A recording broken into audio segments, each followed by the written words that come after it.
Allez, salut les modèles. Allez, on se retrouve pour la 13e vidéo sur la présentation, la petite préparation, tout ça, du NXT RR Evo. Alors déjà, il y a eu une grosse interruption, c'est parce que j'étais malade, j'arrivais pas à faire un générique sans tousser, donc j'avais mis de côté. C'est pour ça que je vous ai, pendant l'été, hein, ça va faire un mois et demi, même plus que j'avais mon petit problème, je vous ai beaucoup publié des vidéos qui étaient un peu anciennes ou lors du vintage.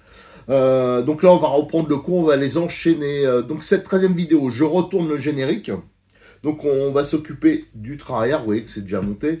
Et aussi, je crois qu'à ce moment-là, je m'étais occupé tout ce qui est commande de direction, début de l'installation radio. Il y a le bac à batterie, je vais vous montrer 2-3 petites astuces. Alors, un rappel important, parce qu'il y en a qui confondent tout. Ils disent, ah ben ouais, quand tu achètes un NXT-RR Evo, faut tout bidouiller. Regarde, il monte. C'est pas du tout le cas, hein. C'est parce que moi, ceux qui me connaissent, ils doivent commencer à le comprendre. J'adore bidouiller. Moi, mon plaisir, j'ai aucun intérêt de rouler avec un RTR sorti de boîte. C'est pas ça mon modélisme. Hein. Mon modélisme, c'est de monter des kits, de machin, de transformer. Pendant longtemps, même en compétition, je roule avec des protos. Voilà, c'est ça mon plaisir, parce que je viens du bateau, de la maquette, de l'avion, où alors il fallait tout monter. Mais quand même, dedans, il y a quand même des choses que je conseille fortement et qui sont communes à, voilà, qui sont valables pour n'importe quelle marque de voiture au niveau préparation. Ça facilite tout ce qui est entretien. Par exemple, il y a des petites astuces dedans, c'est pour faciliter l'entretien. C'est pour réduire aussi la fréquence d'entretien. Il y a aussi, bien sûr, ça joue aussi un peu sur la fiabilité, surtout sur la tenue de route, sur, voilà, moi, une fois que les voitures sont montées, par contre, ce que j'aime pas, c'est faire l'entretien, j'avoue. Donc, par exemple, j'ai l'exemple du XR. Il est monté depuis le début. Hein, je sais pas, les vidéos du XR, ça fait au moins 2 ans, un truc comme ça. Je l'ai jamais démonté. Alors, il en a besoin, mais parce que j'ai pas eu de problème technique. Si on monte bien la voiture, si vous suivez toutes les recommandations que je vous donne, hein, franchement, vous aurez quelque chose de vraiment balèze. Voilà, allez, maintenant, on reprend notre série de vidéos. Et donc, je vais les enchaîner. Et j'en profite pour remercier Cyril de 1034 parce que toutes les petites choses que je vous propose dessus, les petites choses que j'ai négociées avec lui, comme le kit premier secours, comme le sabot, vous allez voir, c'est grâce à lui qu'on peut le faire. Allez, on regarde les vidéos. Voilà, le train arrière est monté sur le châssis. Alors ici, je rappelle, c'est des 3x10 en dessous, tête fraisée, celle d'origine. Là, j'ai changé, j'ai mis une tête cylindrique, une 3x22. Et pour en dessous le châssis, alors là, j'ai mis un peu plus long. J'ai mis des 4x16. Et il s'avère que, d'habitude, la plaque, quand on fraise, là, comme j'ai montré avant, dans une vidéo précédente, ça va relativement bien. Et tandis que là, voilà, ça gondole un peu plus, ça s'est mis un peu moins bien, les plaques. Alors, je sais pas s'ils ont changé quelque chose ou pas. Voilà, bon, le résultat est pas comme j'aurais voulu, mais au moins, ça fera quand même une protection. Voilà, donc ça, c'est nickel. Maintenant, on va pouvoir s'attaquer, au montage du reste. Alors je vous dis, je garde le moteur pour la fin parce que pour l'instant, j'hésite un peu.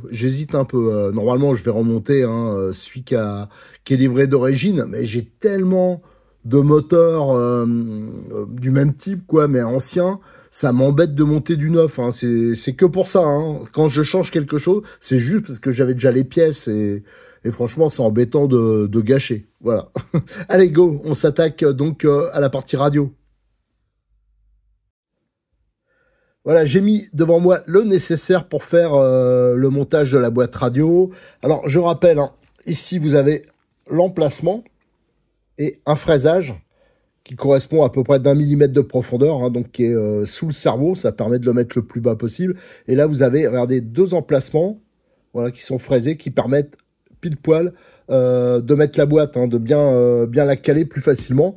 Alors, on le voit ici, vous avez l'ergot qui est là. Et l'autre, ça doit être celui-ci. Ouais, voilà. Donc ça, c'est bon. Je voulais vous montrer aussi... Ah, bah c'est pas à côté. Je vais le chercher. Je voulais vous montrer ce que je vais faire. Donc c'est exactement la même chose qu'il y avait sur le V2 et qu'il y avait aussi sur le XR. Et j'ai pris mon XR. D'ailleurs, je m'en occupe de lui Là, je peux vous dire que c'est fiable, hein, parce que j'ai jamais rien fait sur cette caisse. À chaque fois, j'y allais. C'est la dernière fois, je roule avec et il continue à rouler. En tout cas, j'ai fait exactement le même montage. Là, vous voyez, j'avais monté un Savox de récupération. Ça va vraiment bien et je l'ai mis au plus bas, hein, parce que d'origine, je vais vous montrer, mais il y a une cale. J'avais changé les vis là pour que ce soit plus sympa et plus pratique pour l'entretien et surtout pour que ici que ça soit parfaitement droit, parce que d'origine, c'est un peu de travers. Et on va modifier la longueur. Ici, ça, je vous proposerai prochainement une modification. Le souci que j'ai, c'est que j'ai du mal à trouver des pains versés qui soient assez courts, comme ça, et pas chers. Et pour le palonnier, je rappelle que c'est celui qui est offert, hein, par Cyril, hein, quand vous lui achetez une voiture. Ça, j'en ai parlé, à chaque fois, je l'évoque. Vous avez le kit premier secours et dedans, vous avez les écrous borgnes. Et ce fameux palonnier, c'est celui qui va le mieux, hein, sur les montages. Et maintenant, je vais vous montrer les pièces démontées. Alors, d'origine, hein, la boîte complète, elle se présente comme ça, hein, une fois assemblée avec le couvercle. Et ça, donc, c'est une évolution qu'il y a eu sur les V2. Avant, je rappelle, je sais pas si je l'ai déjà montré, mais la boîte, c'était beaucoup plus rustique que ça. Donc là, quand ils ont sorti ça, c'est vrai que ça a mis un sacré coup de modernité. Le petit défaut, mais alors pour moi, c'est pas un souci, mais c'est parce qu'on me l'a fait remarquer, c'est que la boîte est relativement petite, mais moi, voilà, tous les récepteurs que j'ai utilisés, ils rentraient dedans, il n'y a pas de souci. Mais pour ceux qui auraient éventuellement des gros récepteurs, mais bon, faut déjà qu'ils soient un peu balèzes, c'est vrai que la place est comptée. Mais maintenant, sur beaucoup de voitures, hein, c'est comme ça. Il y a même une marque, hein, par exemple X-Ray, je crois, sur l'électrique, qui prévoit même pas de boîte radio. Faut se débrouiller soi-même.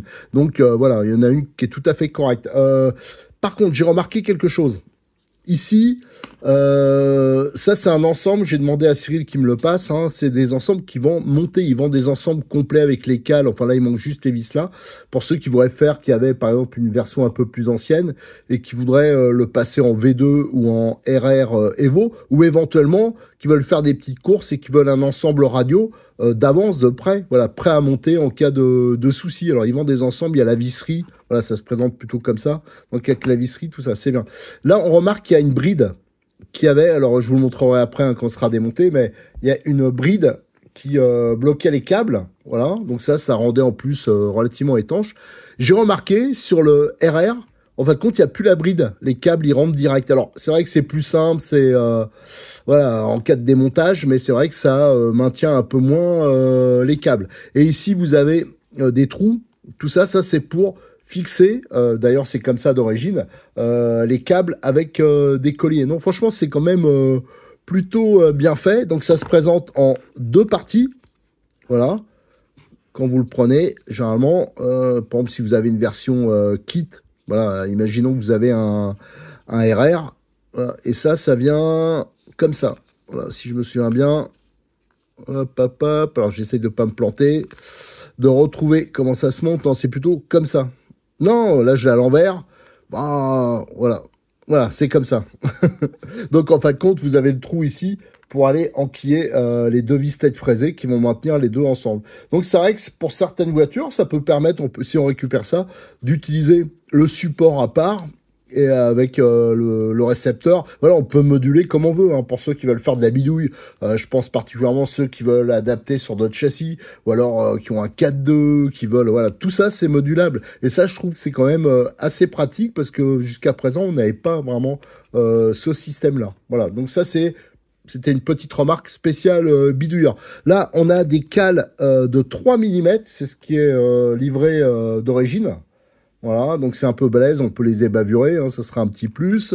À noter que le boîtier, là, il est quand même, il est maintenu par des vis 2.5 tête cylindrique. Alors, c'est quand même plutôt une fixation assez balèze et relativement étanche, hein, ça offre une bonne protection. Et le cerveau d'origine, c'est celui-ci, hein, donc c'est un Connect, hein, le 1714.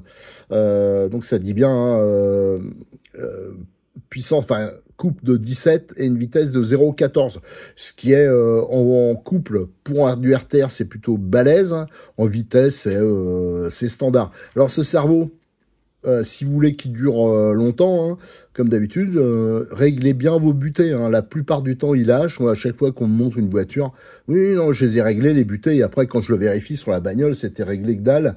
Donc, si vous réglez vos butées, normalement, il va quand même tenir un bon moment. En plus, il a quand même bien de la patate. Mais moi, je sais pas si vous avez vu passer l'annonce. On l'a passé hier.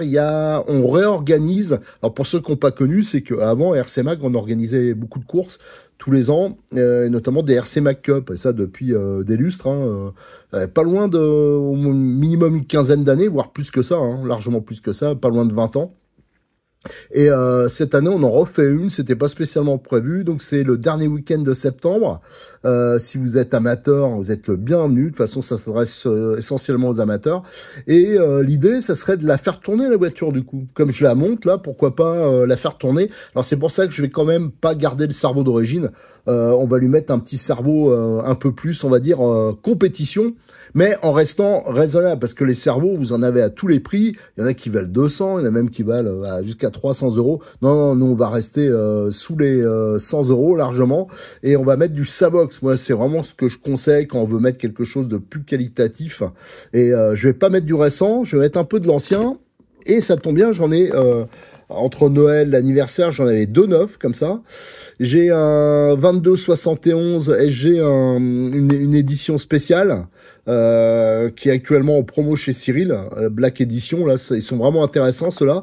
Et l'autre, c'est un 1267 SG. Donc ça, c'est encore plus ancien. Les deux, ils ont des puissances à peu près équivalentes, des vitesses aussi. Voilà, ça se rapproche quand même. Donc je vais utiliser... celui qui est en noir, là, ça sera joli sur la platine. Donc, la série Balestrini, je crois. Alors ça, c'est je sais pas si je le prononce bien, c'est un champion du monde italien, piste 1/8e, et il était sponsorisé par Savox, et ils avaient fait des cerveaux, ça se faisait beaucoup, ça se fait toujours d'ailleurs, des cerveaux au nom du pilote. Et actuellement, ils sont en promo, et c'est un excellent cerveau. Moi, cette série-là, j'en ai plusieurs. Alors, pas la série Black. Franchement, j'ai ça depuis des années, ça a jamais bougé. Et c'est vrai que j'ai eu trop tendance, je trouve, alors, ça marche, hein, avec des cerveaux vraiment ultra loisirs. Et maintenant, je pense que mes TT 1/8e, les voitures un peu qui arrachent bien, quoi, je vais monter des trucs un peu plus qualitatifs. Mais là, on reste vraiment dans du haut de gamme, mais pas cher, quoi, par rapport à ce qui se fait en compétition. On en voit rarement, hein, des Savox de gens-là, mais moi je vous dis, c'est largement suffisant. Je vais le déballer, je vais vous le présenter, on va le comparer un peu avec le cerveau d'origine. Alors j'ai fait les photos, hein, pour les cerveaux pour comparer, hein, je vais vous donner quelques indications. Si je compare par exemple ce Savox au cerveau d'origine, hein, qui a une taille tout à fait classique, hein, là on est au niveau, si je le mets à la même hauteur ici, au niveau des fixations, on voit qu'il est un peu plus bas. On est à 1 mm plus bas. Ça, c'est bon aussi, c'est pas grand-chose, mais ça permet d'avoir une commande qui est la plus droite possible. Et on est, alors pas tout à fait, alors c'est un pouillème, hein, moi j'ai mesuré 5 dixièmes, mais là aussi par rapport à la fixation inférieure du boîtier, on est 5 dixièmes plus bas. Ça veut dire que normalement, on va pouvoir se passer des cales ici. Donc on va redescendre le cerveau, si on compte par rapport au montage d'origine. Alors il y a déjà 1 mm qu'on a gagné ici, plus les 3 mm qu'il y a là. Donc c'est quand même pas mal, hein, 4 mm plus bas. C'est quand même, au niveau de la tringlerie, ça sera quand même mieux. Alors je vous montre juste, hein, ce qui est livré avec ce Savox, hein. Vous avez donc 2 petites planches d'autocollant, et ici des palonniers qui vont pas trop servir en voiture RC, à vrai dire. Et là, des silent blocks, alors, et des petits knee-stops pour la fixation. Il y a des petites vis sympas d'ailleurs. Peut-être qu'on réutilisera, je vais regarder ça. Ah ouais, c'est vrai, tiens, mais c'est vrai qu'on pourrait les réutiliser. Elles sont bien, c'est un peu ce que je voulais monter, de toute façon. Et les silent blocks, alors les silent blocks, pendant très longtemps, automatiquement, on les montait, les silent blocks, hein, ça c'était pour les vibrations. C'est un truc qui s'est complètement perdu. Alors je vous avoue que moi maintenant, je fais un peu comme les autres. Moi pendant longtemps, hein, je faisais gaffe de bien les mettre, tout ça, maintenant je mets direct. Alors par contre, je fais attention quand même que les montages, ça touche pas le châssis déjà. Voilà, qu'il y ait un minimum de souplesse. Mais je pense que les cerveaux sont maintenant beaucoup plus résistants. Alors celui-là, il est brushless avec donc le carter plastique. Il n'y a que celui-là qui est en aluminium. Alors Je dois vous avouer que j'avais tout à l'heure, quand j'ai commencé à faire la première partie, j'ai un pote qui fait de la RC aussi, qui est passé, qui a un NXT d'ailleurs, mais un Extreme, les plus anciens. Et il me voyait parler, il me regardait faire la vidéo, là, l'extrait, je lui ai dit à un moment, il faut que j'avance un peu. Et il me disait, il m'a dit, mais 20 kilos, c'est rien. En plus, il me dit 20 kilos à 7 volts 4. Non, mais c'est pas...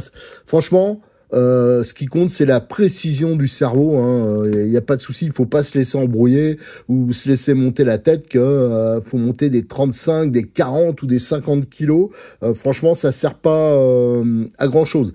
Vous verrez qu'avec même 20 kilos, ça va déjà vraiment pas mal, même si on l'utilise en 6 volts, que ça fait encore un peu moins. C'est un cerveau qui est vraiment rapide. Si vous regardez, celui-là, il fait 0,65.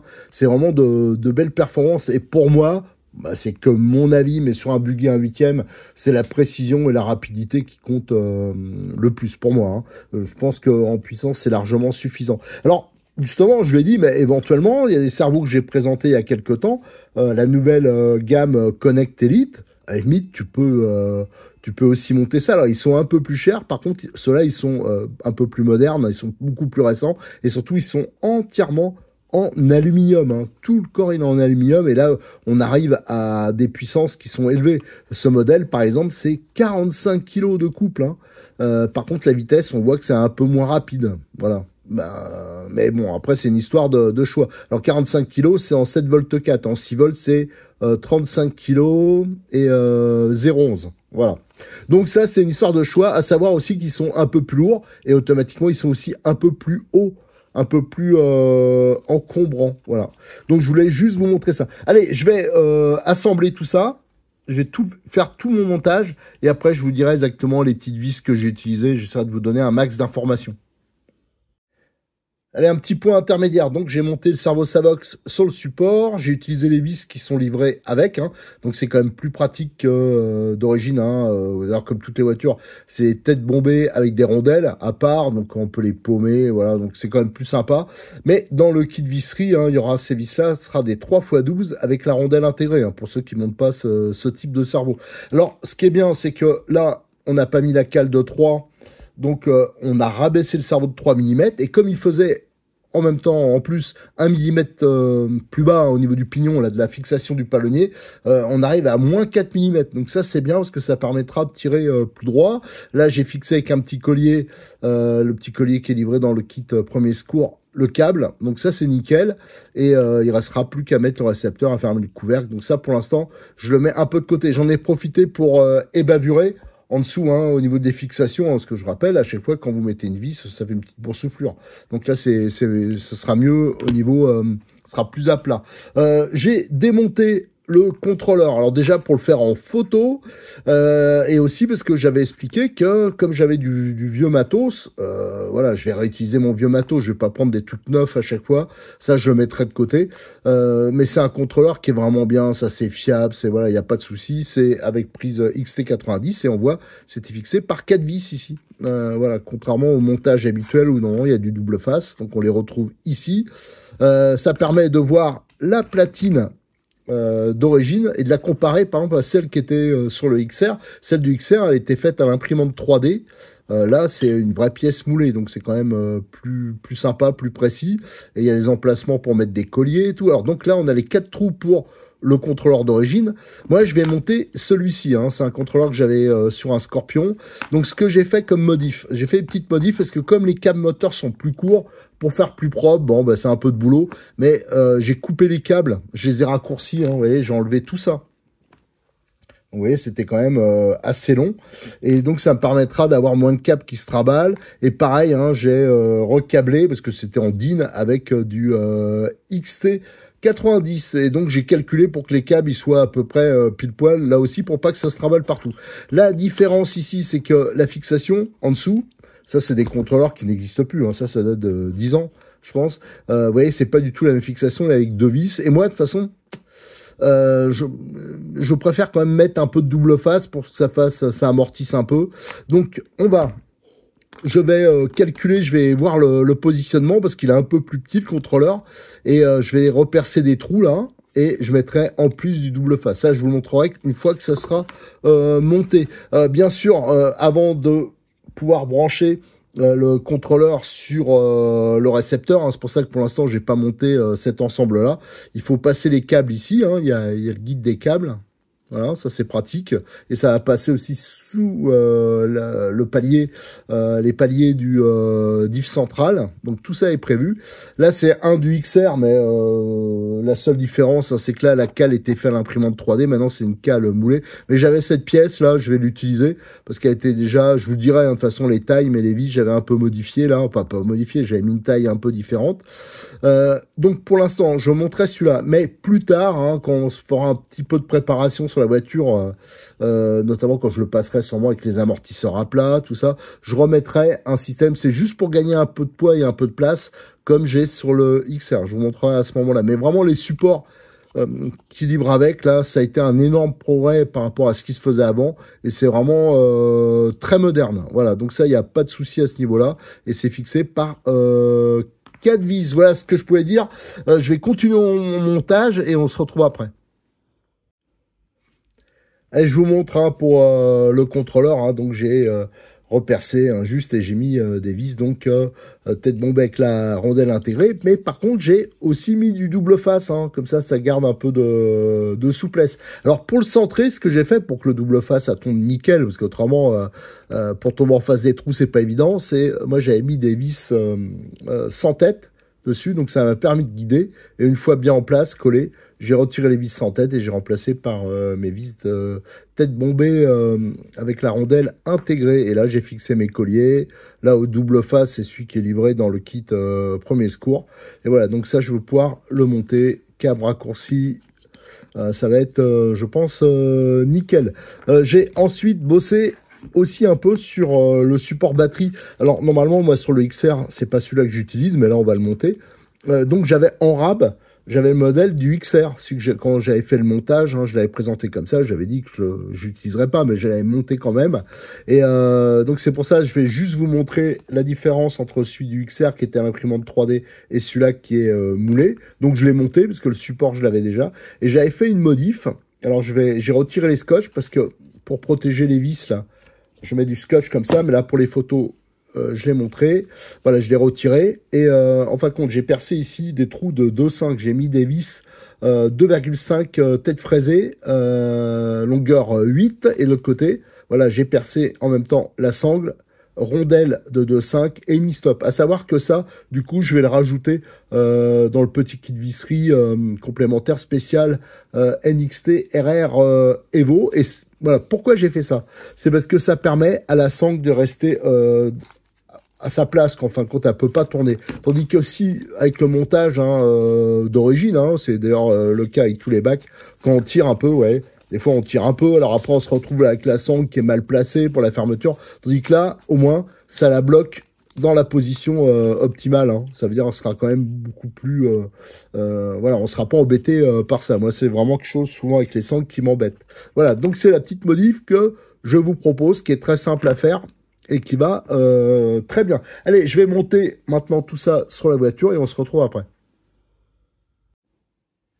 Allez, j'ai monté le support batterie, hein, donc je rappelle, c'est des 3x10 têtes fraisées. Même chose pour le support du contrôleur. Donc j'ai juste fait passer le câble ici, voilà, derrière, parce que ça avait tendance à aller vers la bavette un peu. Alors ça, je rectifierai un peu au niveau longueur. Alors le câble, il faut faire attention qu'il soit bien tiré. Alors j'ai oublié un truc, d'habitude je mets une petite gaine, et là j'ai oublié de le faire. Bon, on verra plus tard. Faut bien sûr bien le faire passer, faut faire attention que ça touche pas. Je rappelle qu'il y a un guide au niveau du support du palier central. Et voilà, j'ai fait, donc là c'est nickel, ça passe là-dedans, il n'y a plus qu'à monter le récepteur, mais on le fera sur la prochaine vidéo.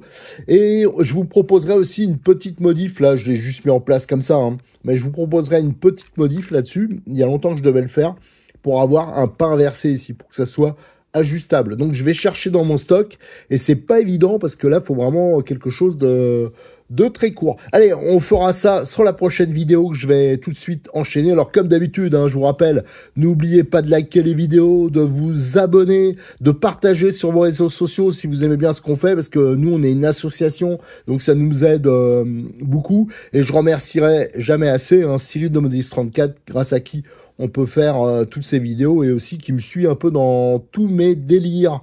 Allez, à très bientôt, et aussi sur le forum. Hein. Allez, au revoir.